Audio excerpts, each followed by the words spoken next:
Dan il-programm huwa adattat għal kull età.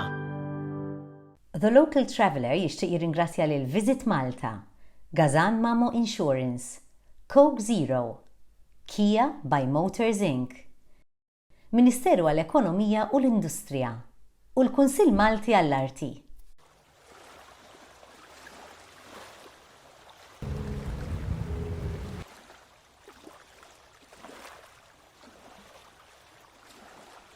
Il-Maltin u tal-baħar tal-madwar minn dejjem kienu inspirazzjoni għal uħud mill-Maltin li għarfu din isbuħija u inkorporawha fl-istil tal-ħajja tagħhom, fil-passatempi tagħhom u xi wħud minnhom anke fix-xogħol tagħhom.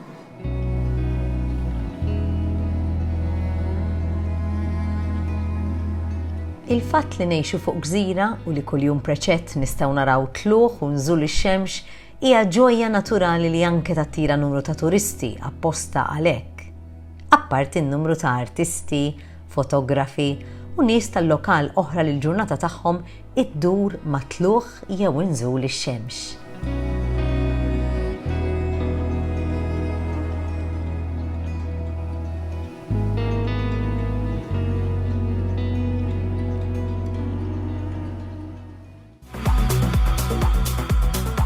Illum ser inlaqakom ma' DJ Malti ta' fama internazzjonali li għara f'dan il-ġmiel fenomenali u krea l-avvenimenti tiegħu madwar inżul ix-xemx u minn diversi postijiet f'Malta u Għawdex, minn fejn tidher l-isbaħ. Fosthom insibu Għajn Tuffiħa u Paradise Bay f'Malta u Xlendi u Dwejra f'Għawdex.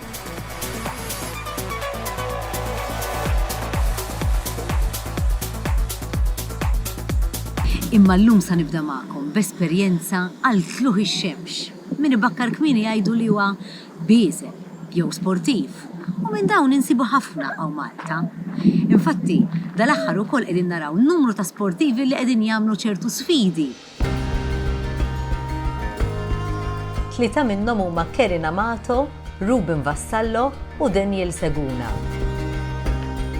Kerin, Ruben u Daniel qasmu bil-kayak minn Malta għal Ragusa fl-Ulju li għadda, maratona ta' madwar 100 km fi 18-il siegħa biex iqajmu kuxjenza dwar l-importanza tal-eżerċizzju speċjalment fit-tfal u l-problemi tal-obeżità.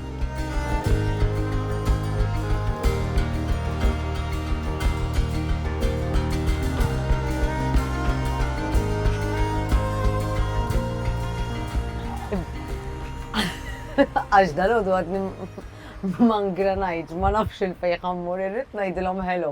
Fl-istessin kontet uwaqqaf il-karozza, għax kien sajt ħajjarni. Bonġu! Bonġu, kif intom? Tajba, grazzi, intom all right? Thank you, tata li organizzajtu li di. U jien kont se ngħidilkom għall-muni dinja xi ħaġa li titgħallem awtomatika għax kieku tafu kemm batejt.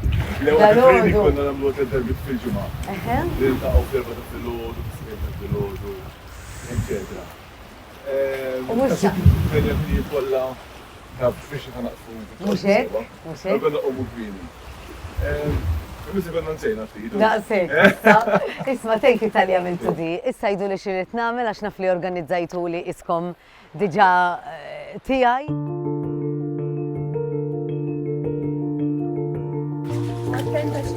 Okay.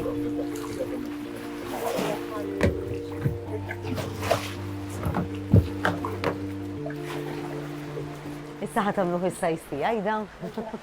Minn ġewwa. X'nagħmel? Ċallik minn fidi. Nidħol.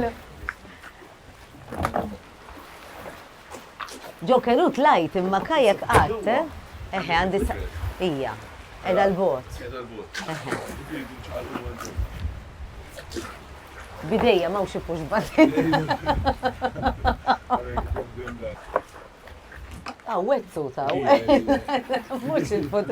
Il-lawa ġibir il-fut tres għadna għad xammejta. Mawx. Il-ħanina minuta. Emmis feleda. Stenna.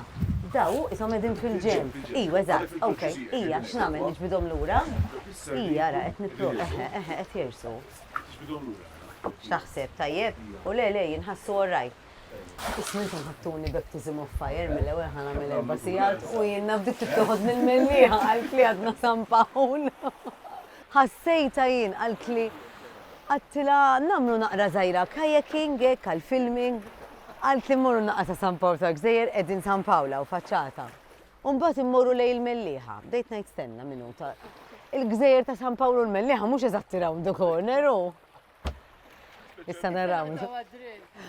Mela, le għala toqgħodx iddawarni ma' xi kantunieri wkoll. Mela, għaw isni donni pustjata. Is-sajż orrajt, issa x'jonqosni nagħmel iżjed, qed nara daħħal furniture, hatchback, tajjeb. everything. Ara, kollox organizzati kollu l-kajek vera tal-avventurużi da. Ħafna. Tista' tmur camping, tista' tpoġġi kollox hemmhekk u għandek hemmhekk. Mhux tal għax inti għandek il-kenu, għandek il-kajek. Il-kenu iktar isek ħriġ ta' tasija ngħidlu jiena. Dan dak li jagħmlu river rafting bih ukoll il-kajek. Iktar tagħmlu camping ukoll. Fuq San Pawl ta' Gżejjer. La jarkemuna. Għaliex, San Pawl ta' Gżejjer għax m'għandna xejn naħseb fuq xejn ħażna xejn, forsi xi naqanset jew hekk. Ġurdin. Jew xi ġurdin, vera. Isma' di avventura ħelwa jiena inħobbhom l-avventuri minti donnok isek ħaddaħħalni mill-ewwel. Dak li mmorru dal-postijiet kollha qatt ma għamilt naqrowing xi kultant imma nista'. Mela. Hija xi ħaġa. Kapaċi, hija. Ifhem inti titrenja diġà għandek bażi, ġifieri. Le, mhux diffiċli, assolutament. U jekk tkun trid, ovvjament inti għandek l-ispid, aħna isu m'għandniex ħin.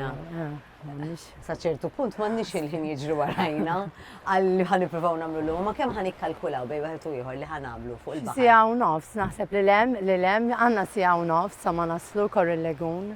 Ekk il-kurrent ikun favorik. Mux ħanajdem, zgur, dik oħra. Tajb, lej, looking forward ħafna ġifiri ejja mmorru għalija sa tkun leġer, imma meta samtu għal-sqallija. Kif kienet l-esperjenza? Iva, meta tmur long distance, xorta mux ħajkun hemm xi speed. Imma kienet esperjenza sabiħa ħafna. Aw kelkom ikelaw? Iva, ġenna ma mux, ġibna l-banana. Orrajt, u jien ġibt naqra enerġi barra xaċċa ħaġa tittieħu, il-kafe ħattu lest. Jiġifieri għal-long distance kollox hawn. Qudiemek normi li għax imbagħad biex toqgħod iddawwar, allura tarana bil-banana hekk kollox imwaħħal il-bar. Min ħadilkom ir-ritratti u l-affarijiet hekk? Kellna sailing boat magħna u kellna support crew. Allura huma ħadu ksibu dunna ritratti li jżommuna kumpanija. Tajjeb. U domtu kemm domtu? Għamilna 15 hours. U kull sija konna niqfu 5 minutes every hour. Kemm niklu xi ħaġa u nixorbu. Tajjeb, u żommejtuha. Mbagħad fl-aħħar ġili kienu anka 10 għax ħabba x-xemx fil-ħiniet. Tixwik. Ejja ħammorru qabel ma tilħaq titla x-xemx avolja looking forward jiena ġejt kmini għax qed li ħanara d-dolphins, Qed ikunu hemm ċans. Fis-sitta l-appuntament. Ejja, fis-sitta l-appuntament mad-dolphins tlaqna.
U sa qabel telet ix-xemx konna diġa qegħdin f'nofs ta' baħar bejn San Pawl u l-Gżejjer ta' San Pawl.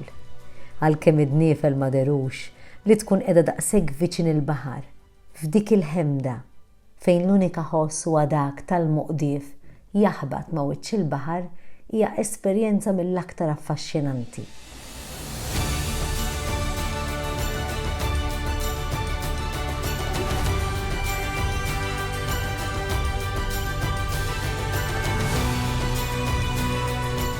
Baħar ċar, sabiħ u kalm. Sakemm wasalna l-mellieħa biżwiet id-daħla l-Koril Lagoon għax hemm imbagħad beda jiċċaqlaq ġmielu.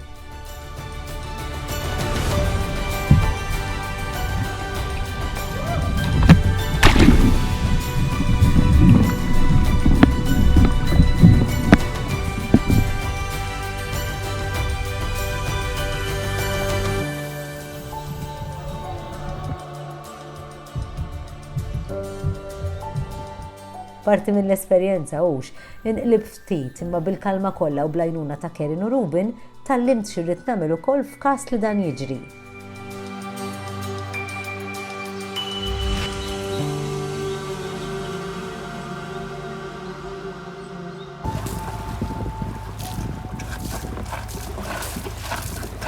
Ruben, mela, wasalna. Għajdli kemm għamilna kilometers mill-arloġġ. Għamilna 15K, basically, u għamilna 3 hours 49 minutes. Ismawni. Jiena edha nirtrijiet. Tajjeb, saqajja wobbli ħafna. Pero inħossni li għamilt achievement kbir, għax mort ma dawn in-nies u rnexxieli niġi lura.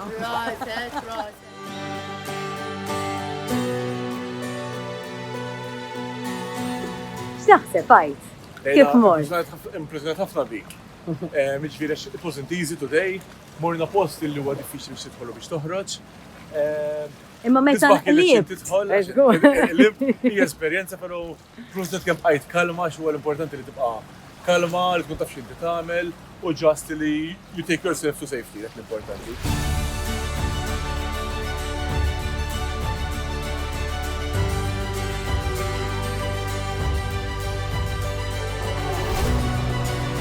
Importanti l-qabel toħroġ bil-kajak tiċċekkja t-temp ħabbarri. Especially eżempju bħallum biex tidħol ġew Koril Lagoon titara il-mewġa id-direzzjoni tagħha minn fejn tkun ġejja. Għax x'intara fil-għodu kien kemm sabiħ, kien kalm. Imbagħad aħna ġejjin lura beda idur ir-riħ ukoll. So kien hemm swells. Ġifieri dika tagħmel differenza. Imma ara, il-fatt li nqlibt u għallimtuni kif nippampja l-ilma l-barra. Proset, well done. X'taħseb, Ru? Well done. Jiena kelli Jiena impressjonat. Impressjonat. Kelli lilek. Impressjonat ħafna bik imma Kelli li bqajt calm, relax. Kont inni nixtieq immur il-Koril Lagoon bil-kajak u bħal dal-post hemm ħafna oħra li jistgħu jintlaħqu permezz ta' dan l-isport mill-isbaħ. Ta' xejn impatt ambjentali u tant viċin in-natura. Fost il-postijiet sbieħ li tistgħu tmorru hemm l-imġiebaħ, il-mistra, fomm ir-riħ, il-park tal-Majjistral,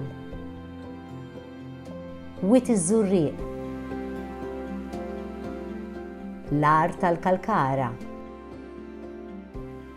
u Wiet il-Għajn.